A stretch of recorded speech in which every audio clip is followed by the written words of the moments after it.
Bonjour Monsieur le maire. Bonjour. Donc actuellement, vous avez réussi à cumuler gastronomie et culture avec ce pôle Escoffier. C'était effectivement l'objectif qu'on s'était fixé.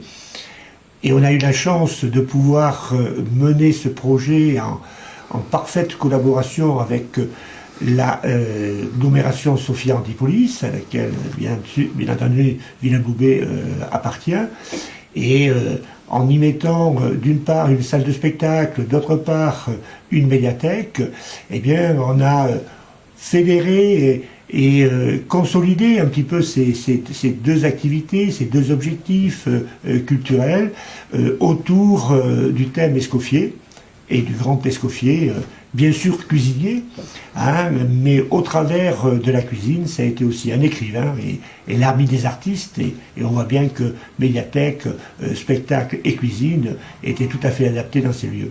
Ce qui veut dire qu'on va pouvoir voir des films éventuellement sur la cuisine Alors, on va d'abord, il y a un atelier cuisine qui permet d'une part d'organiser des démonstrations culinaires.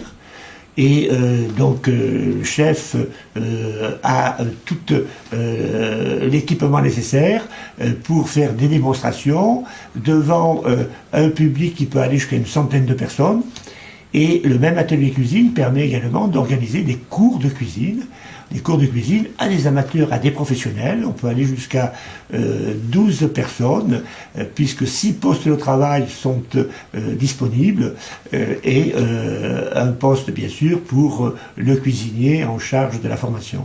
Donc, ce qui permettra comme ça de bien amener les fêtes gourmandes qui vont se dérouler cette année aussi, quand même, c'est ça? Effectivement, notre illustre Guy Escoffier, né à Villeneuve-Loubet, est une source d'inspiration permanente et culturelle. Les fêtes gourmandes, depuis plus de 20 ans, qui ont été créées par mon premier adjoint, Madame Thérèse d'Artois, est un grand moment annuel sur notre commune.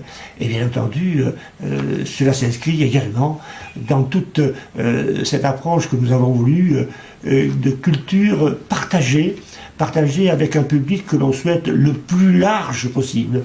Et dans l'ensemble de ces activités, que ce soit les fêtes gourmandes, que ce soit la manifestation historique sur le retour de François Ier à Villeneuve-Loubet, que ce soit le pôle culturel avec sa médiathèque, sa salle de spectacle, salle de cinéma, son atelier culture, de cuisine, eh bien cet ensemble-là n'a qu'un objectif, faire partager la culture au plus grand nombre. Et c'est ce que nous essayons de faire au quotidien. Et en plus, tout le monde peut venir, c'est gratuit, hein, il faut le signaler, les fêtes gourmandes. Les fêtes gourmandes sont gratuites. La plupart, d'ailleurs, de nos manifestations sont gratuites. Nous organisons pendant la période estivale, juillet-août, un festival des scènes du monde, un spectacle par semaine, offert gratuitement à ceux qui veulent y venir, et nous accueillons plus d'un millier de personnes à chaque fois. Et je pense que le succès vient d'une part par la qualité des artistes, mais il y a aussi par la volonté de partager avec le plus grand nombre l'accès à la culture. Ça, c'est important. Alors justement, pour vous, monsieur le maire, est-ce que d'après vous, il y a plus une culture de l'acquis qu'une culture de l'inné? Écoutez, je crois que le mot culture peut être effectivement analysé de différentes manières. Ça peut être un siècle fermé au sens de salon littéraire, et puis ça peut être au sens le plus large possible